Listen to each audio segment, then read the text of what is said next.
Bonjour et bienvenue à vos nouvelles du Haut-du-Lac pour cette édition du 30 juillet. En première manchette, une toute nouvelle offre touristique vient de voir le jour dans la MRC Maria-Chapdelaine. Je parle ici des Douceurs de Mulane situées à Albanel. J'ai pu m'entretenir avec la propriétaire Virginie Saint-Pierre qui présente le nouveau sentier de 1 km durant lequel les visiteurs pourront en apprendre un peu plus sur les Andes, en plus de sa toute nouvelle boutique pour ses produits. Un attrait qui deviendra assurément une incontournable des activités familiales dans le secteur. D'ailleurs, dans les prochains jours, 2 petits annons devraient voir le jour, donc c'est à ne pas manquer cet été aux Douceurs de Mulane. Bien, en fait, il y a beaucoup de choses de nouveau. Le site est ouvert depuis le 16 juillet. En fait, durant la construction, je suis ouvert 7 jours sur 7 de 10h à 4h. Sinon, c'est la fin de semaine. Dans le fond, le vendredi après-midi de 1 à 4, puis samedi-dimanche de 10 à 4. Donc, je te dirais que l'année passée, là, on s'était parlé, tu étais venu voir mes produits, puis j'avais ce projet-là, tu sais, dans la tête, là, mais je pensais pas, dans le fond, bien, je voulais le réaliser, là, mais avoir su tout le travail que ça demandait, je ne sais pas si je t'aurais dit que j'allais le réaliser. Mais je suis vraiment très contente qu'on y soit en 2022, puis que le site soit ouvert, puis les gens, là, jusqu'à maintenant, la réponse est très, très bonne. Je suis vraiment contente. Il y a un sentier d'1 kilomètre, OK, que les gens peuvent emprunter à la marche. Il y a de la poussière de pierre, donc c'est vraiment accessible en poussette. C'est accessible aussi vraiment là, tu sais, par tous les gens, là, tous les âges. Puis, je te dirais que dans le sentier, il y a 8 affiches qui racontent l'histoire des Andes. Donc, les gens peuvent partir avec une feuille, avec des questions à répondre tout au long du sentier. Puis, les gens vont vraiment ressortir, tu sais, plus, dans le fond, plus connaissants sur les Andes. Puis, dans ce sentier-là, il y a également, pour les plus jeunes, des petites pastilles à découvrir tout le long du sentier. Il y en a 25 de cachés, bien, en fait, de dissimuler un petit peu. Et puis, les jeunes, eux, doivent vraiment trouver ces pastilles-là. À la fin, les pastilles vont leur dévoiler un code. Puis, ce code-là va permettre d'ouvrir un cadenas, avec, un coffre, dans le fond, avec le cadenas. Puis ça, les jeunes aiment vraiment beaucoup ça, là. Il y a aussi sur le parcours, dans le fond, une chasse aux énigmes. Donc ça, c'est vraiment jeune famille. Ça peut être aussi des couples qui adorent les chasses aux énigmes. Ils ont vraiment été faits là, par une entreprise là, de Montréal qui font que ça. Et puis, je suis pas mal fière des énigmes. Il y en a 6 sur le parcours. Puis les gens, à la fin, ils ont aussi le coffre là, à ouvrir avec le trésor. Bien entendu, c'est sûr qu'à la fin du parcours, mes Andes sont là. Fait que là, ça, c'est comme la cerise sur le gâteau. Là. Les gens sont super contents de voir les Andes à la fin du parcours. Puis, tout au long du parcours, il y a 2 tables à pique-nique pour si les gens veulent s'amener un pique-nique, faire un beau pique-nique en famille, c'est disponible. Sinon, j'ai aussi des tables à pique-nique là, près de la boutique pour les gens qui veulent passer du bon temps en famille. C'est vraiment important pour moi parce que je trouve qu'il y a pas beaucoup d'activités familiales. Donc, je voulais vraiment là, que les bébés viennent avec les parents, les grands-parents viennent avec les petits-enfants, tu sais, que ça plaise vraiment à tout le monde. Puis, je te dirais que la réponse est bonne. Là. Tu sais, les commentaires sont excellents. Les gens me disent que c'était agréable. Le sentier, c'est 1 kilomètre, mais quelqu'un qui veut le faire 2, 3, 4 fois, il n'y a pas de problème. Là, je veux dire, donc, c'était vraiment important pour moi là, que tout le monde trouvent leur compte. Puis bien entendu, bien, j'ai la savonnerie aussi qui est sur place maintenant. Fait que les gens, ça c'est vraiment nouveau aussi parce qu'avant ça, j'avais que des points de vente. Maintenant, les gens peuvent vraiment venir à la savonnerie pour acheter des produits. Donc, si quelqu'un, c'est pas d'adon une fin de semaine qui vient faire le sentier, mais qui veut venir acheter des produits, il n'y a aucun problème, il va être le bienvenu. Je suis très fière de ce qu'on a accompli. Là. J'ai vraiment eu beaucoup d'aide de ma famille, de mon conjoint. Et puis, ce que j'aimerais offrir l'année prochaine, c'est d'ajouter des jeux en bois, tu sais, des jeux qui se marient bien à la nature pour les jeunes, bien entendu. Aussi, je veux vraiment développer tout ce qui est pique-nique. Je trouve que les pique-niques, c'est une belle activité. Surtout, bien, l'automne, c'est super agréable. Fait que j'aimerais ça que les gens viennent pique-niquer, s'amènent une bonne petite bouteille de vin, puis viennent prendre du bon temps ici. Fait que c'est sûr que l'année prochaine, il va y avoir des nouveaux éléments, ça, c'est certain. Mais déjà, ce qui est fait cette année, je pense que ça vaut le détour.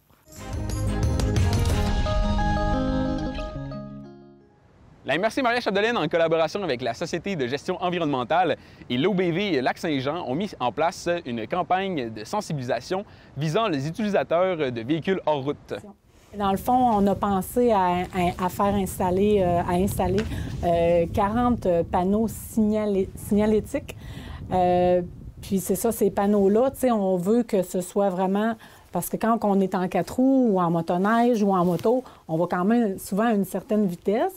Donc, on a plus ou moins de temps pour arrêter puis pour lire ou comprendre vraiment un message de sensibilisation en tant que tel.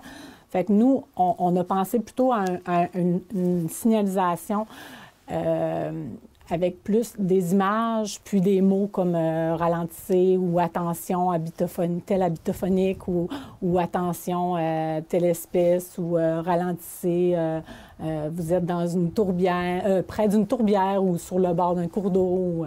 On a prévu en fait d'avoir un affichage qui donne plus d'informations et plus de détails dans des secteurs où les utilisateurs de VHR, ils auront vraiment le temps de prendre connaissance du contenu. Puis là, l'objectif, c'est vraiment de faire connaître les différents milieux humides, hydriques, les habitats qu'il y a sur le territoire. Parce que, en fait, si les activités des VHR elles ont des impacts sur ces milieux-là, c'est bien souvent parce que les utilisateurs, ils n'ont pas conscience que ces milieux-là, ils ont de la valeur, ils ont un rôle particulier, ils nous rendent des services. Donc là, ça va vraiment être d'expliquer tout ça. Comme disait Audrey, c'est vraiment de la sensibilisation, de l'information. Puis d'expliquer aussi c'est quoi les comportements qui sont adéquats pour protéger ces milieux-là. Principalement rester sur les sentiers. Ça, c'est vraiment important de rester sur les sentiers parce que dès qu'on sort des sentiers, il peut y avoir des activités, des habitats, des milieux humides et hydriques qui sont sensibles et vulnérables. Alors que les sentiers, ils ont été localisés dans des secteurs où on sait que ça ne va pas être nuisible de pratiquer ces activités-là. Donc, le principal message, ça va être de rester dans les sentiers. Cet été, c'est plus, justement, là, on va se rendre, là, disons, jusqu'en septembre là, pour dire communiqué de presse par rapport au projet. Ensuite de ça, l'installation des panneaux. Fait qu'on va vraiment identifier les différents secteurs où, justement, ça vaut la peine de mettre un affichage. Ensuite de ça, il va y avoir la création des formations, des ateliers et des capsules. Donc, le projet, là, il se réalise quand même jusqu'en 2024. Mars 2024. On a jusqu'à mars 2024. Mais cette année, là, ça va être l'installation des affiches là, signalétiques sur le terrain. Puis les activités dans les écoles, c'est sur 2 années complètes. Donc, il y a vraiment beaucoup d'écoles qui vont être visitées. Je pense qu'on vise environ 2000 jeunes qui vont en apprendre plus sur les milieux humides et hydriques de notre territoire. Il y a déjà une publication là, qui a été faite là, par la MRC. Là. Puis c'est une productrice de bleuets. Justement, elle lance un beau message justement là, à la population là, de faire attention, de rester dans les sentiers si on veut de la bonne confiture. Et c'est important de ne pas oublier une chose, plus de fruits au champ, plus de confiture pour vos déjeuners le matin. Merci de votre respect et bonne saison à tous. J'ai trouvé ça bon comme message.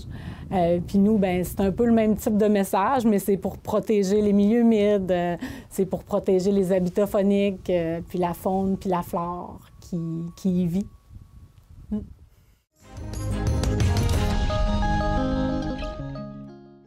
L'entreprise Captive Produits naturels et herboristerie propose cette année d'initier la population au concept de permaculture en offrant notamment des ateliers et des visites de ces jardins dans lesquels il sera possible pour les visiteurs de voir des exemples de permaculture et de recevoir de l'information sur l'interprétation de plantes médicinales. J'ai tenté cette année de faire un processus ils appellent ça de la permaculture. La permaculture, c'est vraiment d'utiliser les ressources de son environnement, de mettre à profit pour que la culture soit autosuffisante et qu'on utilise des matériaux qu'on a à notre disposition. Donc, pour faire la permaculture, cette année, ça s'appelle des lasagnes. Donc, des lasagnes, c'est vraiment la culture dans des balles de paille. On met les balles de paille au printemps. On les dispose comme sur le montage, comme ici. Et dedans, on met nos petits arbres qu'on coupe, les petits arbres secs qu'on coupe au printemps quand on fait notre ménage d'arbres. On les coupe en plus petits morceaux. On les met dans le fond de la lasagne. Ensuite, on met une couche de feuilles mortes. Ensuite, on met une couche de verre, une couche de foin qu'on a tondu.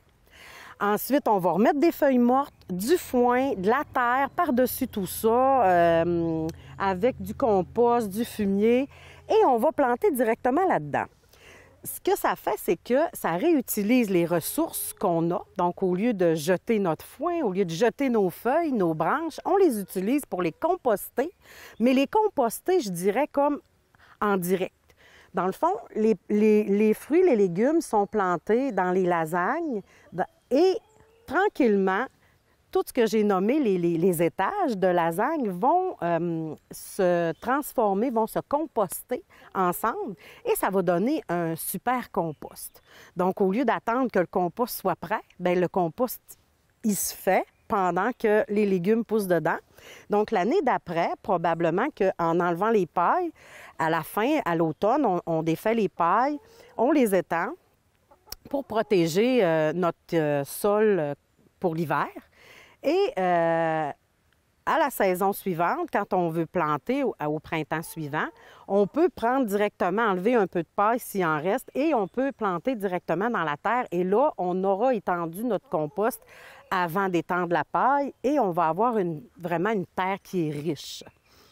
Donc, moi, cette année, j'ai décidé de faire l'essai de permaculture dans ce site ici. Comme vous voyez, les légumes, malgré qu'il n'y a plus beaucoup et qu'on a manqué un peu de soleil cette année, quand même, les légumes sont vraiment verts et gros, je dirais. Ils ont un vert incroyable, un vert vraiment foncé pour certains. C'est assez exceptionnel. Donc, c'est ça. C'est le processus de culture par la permaculture en lasagne. Du 14 au 17 juillet dernier avait lieu le Farwestival de Sainte-Jeanne-d'Arc sur le site du domaine du Ranch.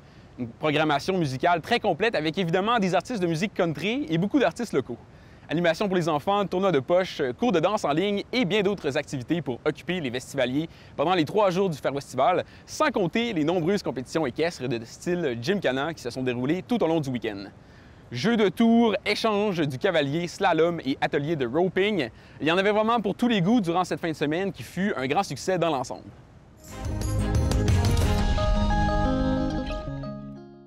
C'est ainsi que se complète cette édition de votre bulletin des nouvelles du Haut-du-Lac. J'espère que vous avez apprécié. Je vous invite encore une fois à nous suivre sur notre page Facebook et sur notre chaîne YouTube. Et on se dit à la semaine prochaine.